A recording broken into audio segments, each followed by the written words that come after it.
इस समय हूँ मैं एक ऐसे छात्र के यहाँ जिसने अभी हाल ही में एक बहुत अच्छी सफलता प्राप्त करके न केवल अपने माता पिता का बल्कि गुरुओं का भी मान बढ़ाया है।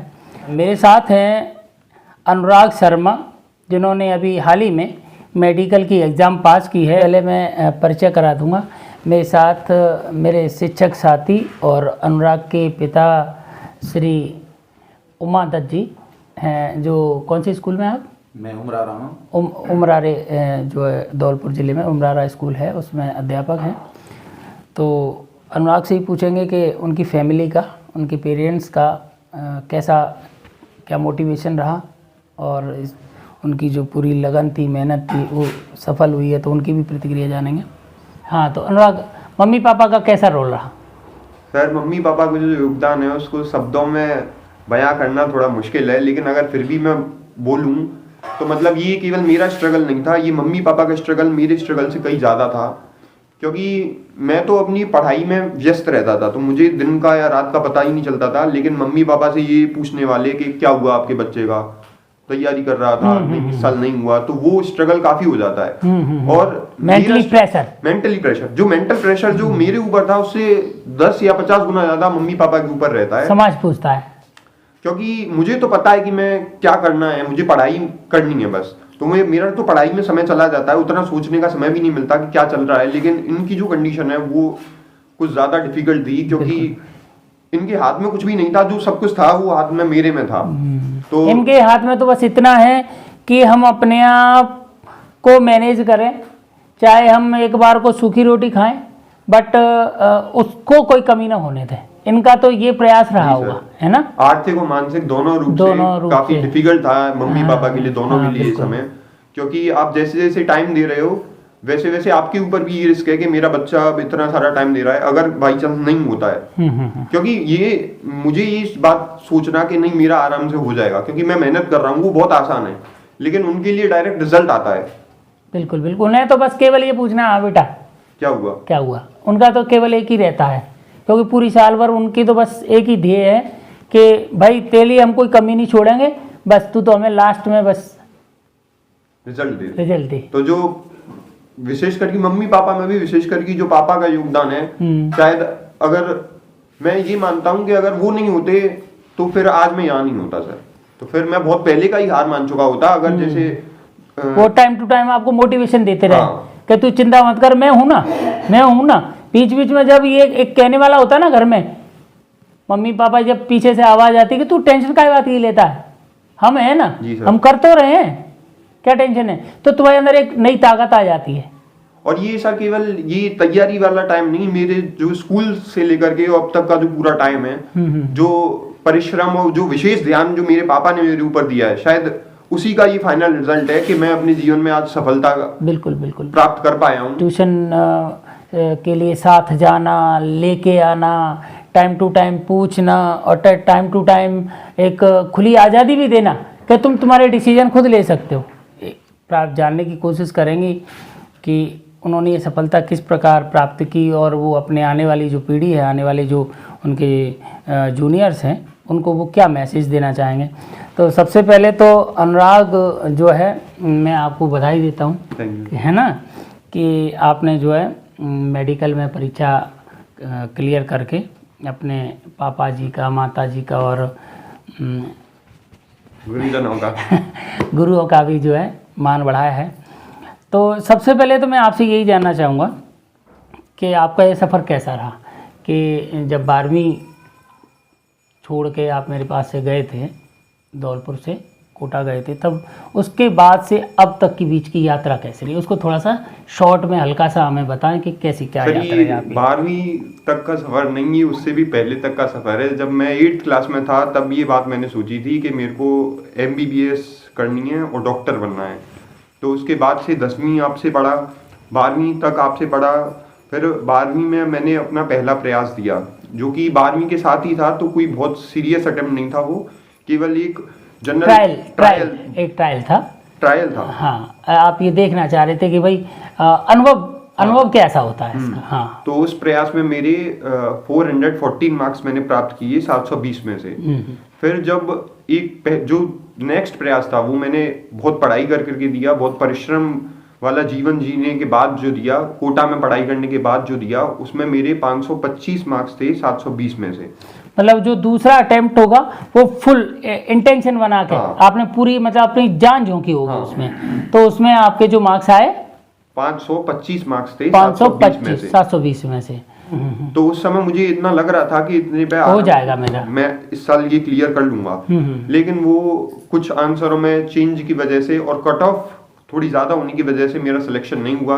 तो उस समय मेरे को काफी दुख हुआ, क्योंकि उस समय मैं अपनी पूरी मेहनत के साथ वो प्रयास किया था। दुख होना नेचुरल सी बात है कि जब आप पूरी साल मेहनत करते हैं और दुख होता है ये, और जब आप अपने लक्ष्य को प्राप्त नहीं कर पाते हैं। लेकिन क्या टूटने की स्थिति आई थी क्या सर? टूटने की पहले ये वाला अटेम्प्ट जो आपने पूरी मेहनत से दिया था, फर्स्ट तो ट्रायल था, बट सेकंड जो अटेम्प्ट आपने दिया वो आपने पूरी मेहनत से दिया था, तो उसमें कुछ ऐसा है डिप्रेशन जैसा कुछ? डिप्रेशन जैसा कुछ नहीं, क्योंकि पता था कि हाँ यही टारगेट तो पूरा करना ही करना है, कुछ भी हो टारगेट तो पूरा करना ही है।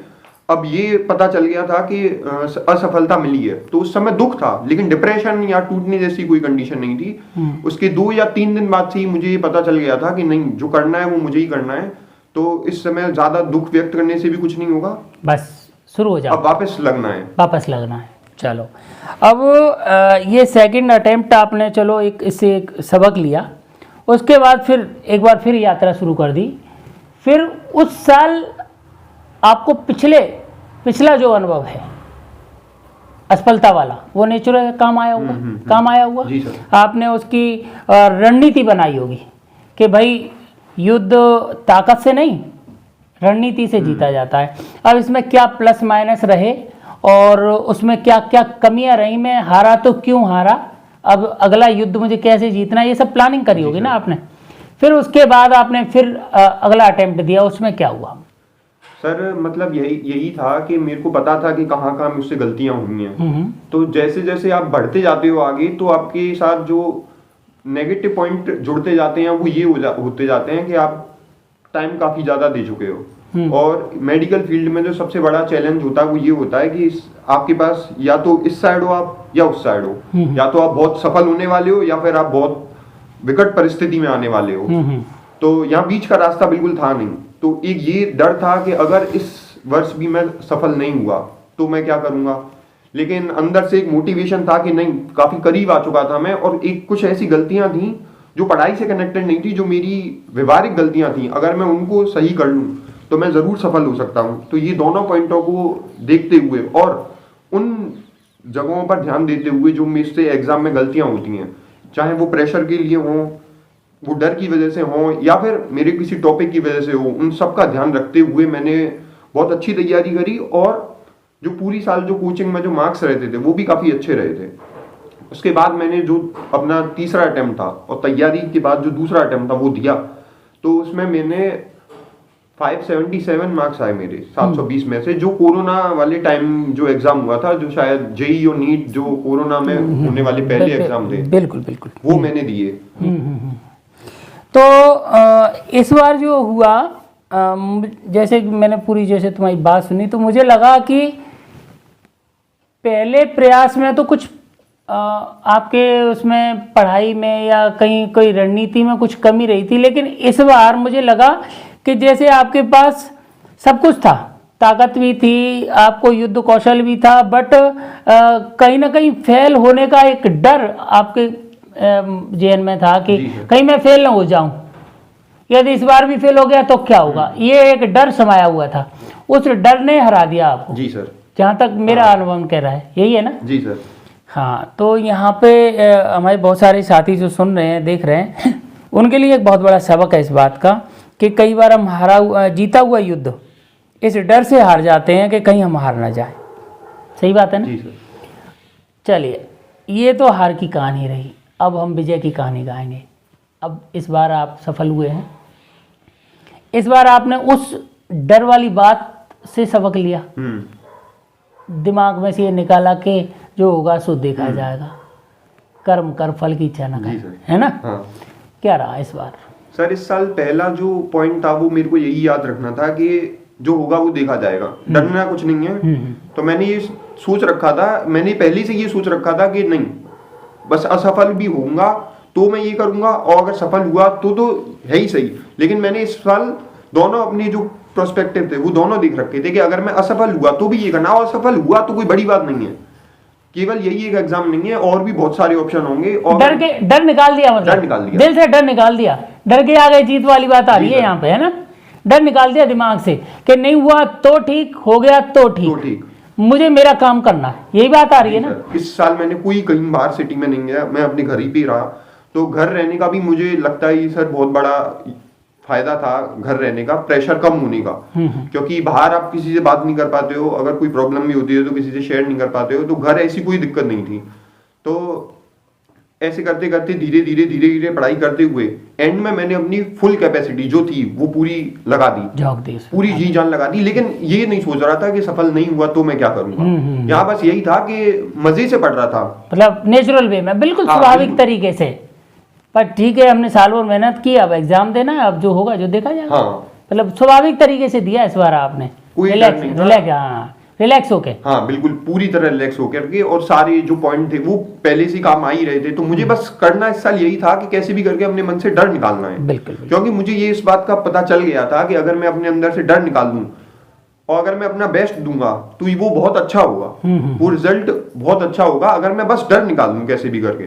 तो मैंने वही किया, मैंने उन चीजों पे भी काम किया कि मुझे कैसे एग्जाम हॉल में अपना डर कम करना है। तो उस सब पर काम करते हुए। अच्छा, कुछ योग ध्यान वगैरह इस तरह की कोई चीजें? सर योग ध्यान नहीं इसका कुछ ऐसा प्रयास किया हो कि अपने आप को सेल्फ सेंटर्ड कैसे रखूं या उस डर को कैसे भगाऊं, उसके लिए कुछ? सर उस डर के लिए बस मैं यही करता था कि अगर आप कैसे भी करके स्टडी को एंजॉय करने लग जाओ तो फिर आपको डर नहीं लगेगा। मतलब हमें पता है कि ये सारी चीजें मैं बहुत बार पढ़ चुका हूँ, ये सारी चीजें मेरे कंट्रोल में है, तो मुझे बस करना क्या है, उसी का एक छोटा सा हिस्सा दिखाना है एग्जाम में। तो मैं बस ये नहीं सोचता था कि इससे मुझे मिलेगा क्या, अगर मैं एग्जाम में पास हो जाऊंगा तो मुझे क्या मिलेगा, या फेल हो जाएगा तो मुझे क्या मिलेगा। मैं एंजॉय कर रहा था अपनी पढ़ाई को, और उसी एंजॉयमेंट के साथ मैंने एग्जाम दिया कि ये जो पढ़ रहा हूँ बस।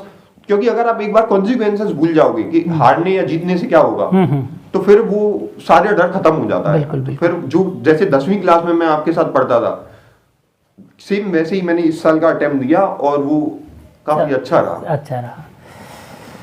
मेडिकल ये जो तैयारी कर रहे थे आप, उस दौरान कुछ गुरु ऐसे होंगे जिनका आपके ऊपर बड़ा अच्छा इम्पैक्ट गया होगा? गुरुओं का बहुत बड़ा योगदान है।